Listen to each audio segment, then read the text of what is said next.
Hey there, I'm James Napoli. Today is Sunday, so we're making my grandma's famous Sunday sauce. First up, we're going to prep our tomatoes. Now, my grandma only used San Marzano tomatoes in her sauce, and that's what we're doing today. And the reason is, San Marzano tomatoes are a lot sweeter and less acidic than your traditional tomato. So just dump all 4 cans into your bowl, just with clean, freshly washed hands. Just go in and just squeeze the tomato right in between your fingers. Doing it this way just makes sure that any splatters happen in the bowl and not on your kitchen cabinets.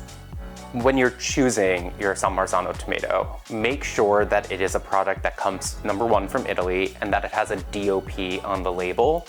There are some brands out there that are a little less reputable, and they include San Marzano in the brand name, or they use San Marzano-like tomatoes, so you're not really getting the real thing. So the only way that you can be sure you're getting the real deal is if it has that DOP on the label. So we're gonna set our tomatoes aside, and we're gonna get started with our aromatics. So for this recipe, you just need 1 onion and 2 cloves of garlic. Trick to dicing onions is to really make sure that you leave the root intact. That's gonna make sure that all the onion kind of stays together as you're dicing it. And then what I like to do is I like to do just 1 slice, just right through the middle. Then we're gonna do some horizontal or some vertical lines here until you get close to the root. Next up, we're just going to hold it together and just do just like that, and you get kind of some perfectly diced onion every time. And we'll just add a bit of olive oil, like about maybe a tablespoon, maybe a tablespoon and a half. While that's coming to heat, we'll prep our garlic. So what I like to do is just take off kind of the butt of the garlic here, and then kind of like its little hat. Then with the side of my knife, I'll just kind of press down with the heel of my palm,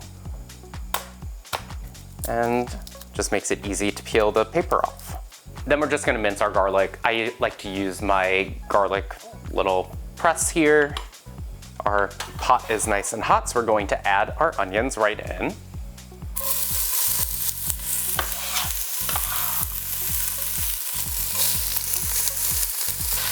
Add a bit of salt, just a pinch to help draw some of the liquid out, and that'll help with the caramelization.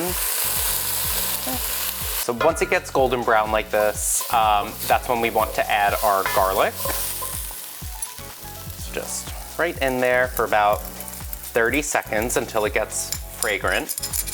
Then we're going to add our tomato paste, 1 full can, just right in there. Just mix that all together. And just by cooking it with the onion and the garlic, that's going to help reduce some of the tinny flavor that you would get from the can. And now we're just going to slowly add the tomatoes right into the pot, and we're going to give it a nice mix so that everything gets nice and incorporated. Now we're going to add pepper, about a tablespoon of black pepper, a tablespoon of salt, and now we're going to add some fresh basil.